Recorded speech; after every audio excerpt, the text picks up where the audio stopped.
Bismillahirrahmanirrahim. Assalamualaikum warahmatullahi wabarakatuh. Sebelumnya izin, nama saya Muhammad Gazia Noval dari Prodi Hukum Ekonomi Syariah semester 7. Jadi di sini kita akan membahas tentang zakat dan sedekah. Apa sih zakat dan sedekah itu? Mari kita bahas.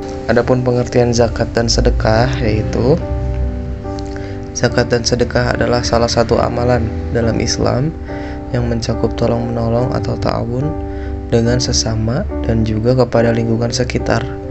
Fungsinya buat apa? Salah satu fungsinya adalah untuk terciptanya keseimbangan dan kesejahteraan di lingkungan masyarakat. Apa itu zakat? Zakat adalah kewajiban bagi seorang muslim untuk mengeluarkan sebagian dari hartanya jika sudah mencapai nisab dan haul. Nah, jadi ketika hartanya itu sudah mencapai nisab dan haul, wajib untuk diberikan kepada mustahik atau yang membutuhkannya. Adapun macam-macam zakat, yang pertama ada zakat fitrah. Zakat fitrah ini adalah zakat yang diwajibkan bagi setiap muslim, baik anak-anak maupun dewasa, sebagai bentuk pembersihan diri di bulan Ramadan. Dan zakat fitrah ini biasanya dikeluarkan pada akhir bulan Ramadan sebelum Hari Raya Idul Fitri. Besarnya zakat fitrah ditentukan dengan kadar makanan pokok yang ada di daerah setempat, misalnya beras. Dan adapun tujuan dari zakat fitrah ini adalah untuk mensucikan diri, membersihkan diri dari dosa, dan membantu orang-orang yang membutuhkan agar bisa merayakan Hari Raya Idul Fitri dengan baik. Selanjutnya ada zakat mal. Zakat mal ini adalah harta zakat yang dikeluarkan dari harta yang dimiliki, seperti uang, emas, perak, saham, dan lain-lain. Jika mencapai nisab atau batas minimum harta yang wajib dizakati dan telah dimiliki selama 1 tahun penuh atau disebut juga haul, maka wajib dikeluarkannya zakat mal ini. Nah, nisab zakat mal ini biasanya setara dengan 85 gram emas atau 595 gram perak. Dan adapun besar zakat yang harus dikeluarkan adalah 2,5% dari total harta yang mencapai nisab. Selanjutnya ada zakat pertanian. Zakat ini dikeluarkan dari hasil pertanian atau tanaman yang diproduksi oleh seorang petani. Zakat ini dihitung berdasarkan hasil pertanian yang mencapai nisab. Dan zakat pertanian ini biasanya dikenakan 5% hingga 10%, tergantung pada cara irigasi yang digunakan. Jika menggunakan irigasi alami atau air hujan, maka zakat yang dikeluarkan adalah 10%. Sedangkan jika menggunakan irigasi buatan, zakat yang dikeluarkan adalah 5%. Selanjutnya ada zakat perdagangan. Zakat ini dikenakan pada harta yang diperoleh dari apa? Dari kegiatan perdagangan, seperti barang dagangan yang dijual oleh pedagang. Dan zakat perdagangan ini, zakat yang harus dikeluarkan sama, yaitu 2,5% dari total nilai barang dagangan jika sudah memenuhi nisab. Selanjutnya ada zakat profesi. Zakat profesi ini dikenakan pada penghasilan yang didapatkan dari pekerjaan atau profesi yang dilakukan oleh seseorang. Ini bisa berupa gaji, upah, dan honorarium yang diperoleh dari pekerjaan yang sah. Dan besar zakat profesi ini adalah 2,5% dari penghasilan yang didapat.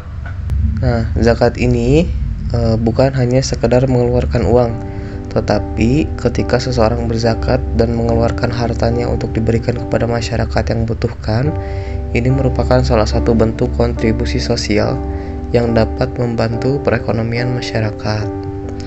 Adapun penerima zakatnya ada berapa? Ada 8 asnaf penerima zakat. Yang pertama ada fakir.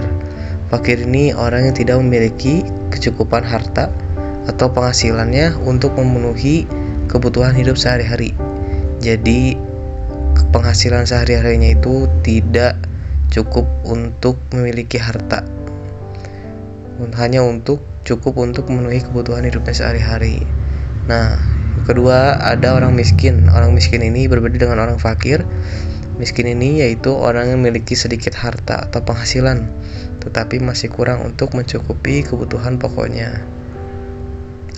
Jadi, orang fakir dan miskin ini bedanya apa? Kalau fakir benar-benar tidak bisa memenuhi, tidak mempunyai harta bahkan untuk memenuhi kebutuhannya sehari-hari.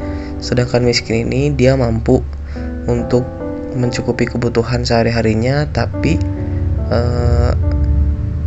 masih tidak memiliki cukup banyak harta kayak gitu. Adapun amil zakat ini orang yang ditugaskan untuk mengumpulkan, mendistribusikan, dan mengolah zakat.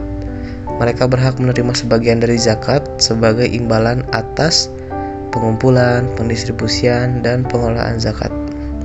Yang keempat ada mu'alaf. Mu'alaf ini orang yang baru memeluk Islam dan membutuhkan bantuan untuk memperkuat iman dan kehidupan mereka.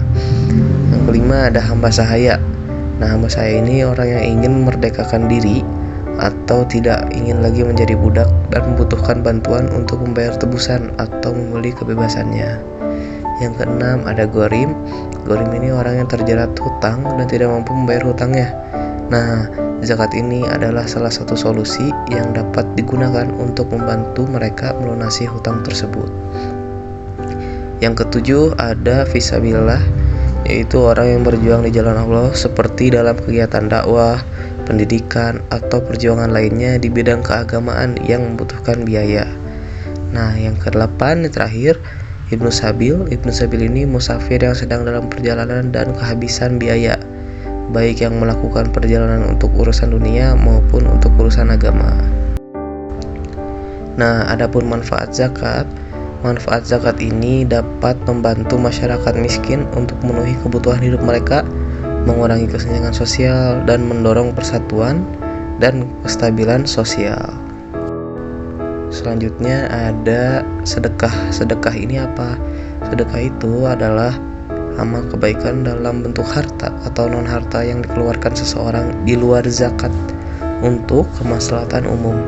Nah, sedekah ini tidak memiliki batas waktu dan jumlah sehingga seseorang bisa melakukannya sesuai dengan kemampuannya.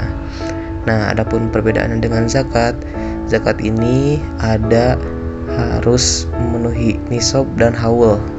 Jadi memiliki batas waktu dan jumlah tertentu. Sedangkan untuk sedekah ini tidak memiliki batas waktu dan jumlah tertentu sehingga sedekah ini bisa dilakukan kapan saja. Kenapa sedekah ini penting? Karena sedekah merupakan salah satu bentuk syukur kita kepada Allah atas nikmat yang telah kita dapatkan untuk kita sebarkan lagi kepada orang sekitar. Tidak tahu, barangkali harta yang kita dapatkan itu ada haknya untuk orang lain. Nah, adapun manfaat dari sedekah ini untuk melipat gandakan pahala, memanjangkan umur, mencegah kematian yang buruk, dan menjauhkan dari segala bentuk bala. Adapun dampak zakat dan sedekah ini sangat banyak. Nah, dengan zakat dan sedekah ini kita bisa ikut kontribusi membangun masyarakat yang saling tolong-menolong dalam kebaikan. Zakat dan sedekah juga membantu mengurangi angka kemiskinan dan juga masalah lain yang terjadi di masyarakat, sehingga taraf hidup mereka bisa menjadi lebih baik. Di akhir, mari kita bersama-sama untuk di tahun yang mendatang kita buat perencanaan yang baik terkait zakat dan sedekah ini agar lebih terukur, supaya dalam mengamalkannya kita bisa lebih konsisten. Kita berharap semoga amal baik yang kita lakukan ini menjadi sebab hidup kita diberkahi oleh Allah Subhanahu wa taala. Terima kasih. Wassalamualaikum warahmatullahi wabarakatuh.